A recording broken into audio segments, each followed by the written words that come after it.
ఈరోజు డాక్టర్ సర్వేపల్లి రాధాకృష్ణన్ తెలంగాణలో కొత్తగా ఆటో రిక్షా పర్మిట్లు జారీ చేయడం పట్ల ఆటో డ్రైవర్స్ జేఏసీ హర్షం వ్యక్తం చేసింది. రవాణా రంగ సంక్షేమ బోర్డు ఏర్పాటు ప్రతిపాదనపై అభినందనలు తెలిపింది. ఈ మేరకు సీఎం రేవంత్ రెడ్డి, రవాణా శాఖ మంత్రి పొన్నం ప్రభాకర్ జేఏసీ కృతజ్ఞతలు తెలిపింది.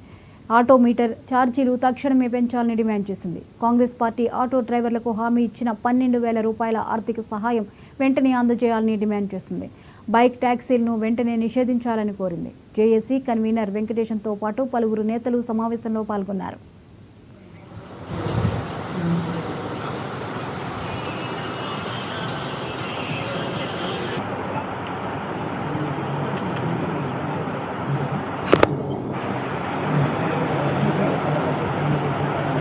ఫ్రీ బస్ సౌకర్యాన్ని పెట్టడం జరిగింది.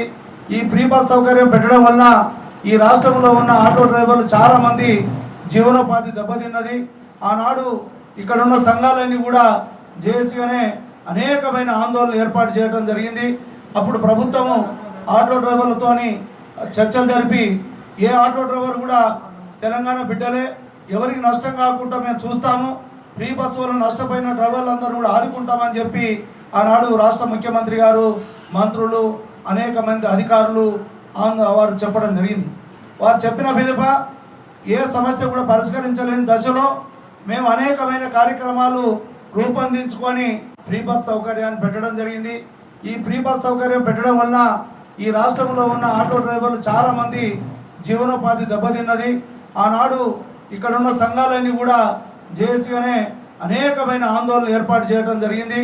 అప్పుడు ప్రభుత్వము ఆటో డ్రైవర్లతోని చర్చలు జరిపి ఏ ఆటో డ్రైవర్ కూడా తెలంగాణ బిడ్డలే, ఎవరికి నష్టం కాకుండా మేము చూస్తాము, ఫ్రీ బస్సు వల్ల నష్టపోయిన డ్రైవర్లందరూ కూడా ఆదుకుంటామని చెప్పి ఆనాడు రాష్ట్ర ముఖ్యమంత్రి గారు, మంత్రులు, అనేక మంది అధికారులు వారు చెప్పడం జరిగింది.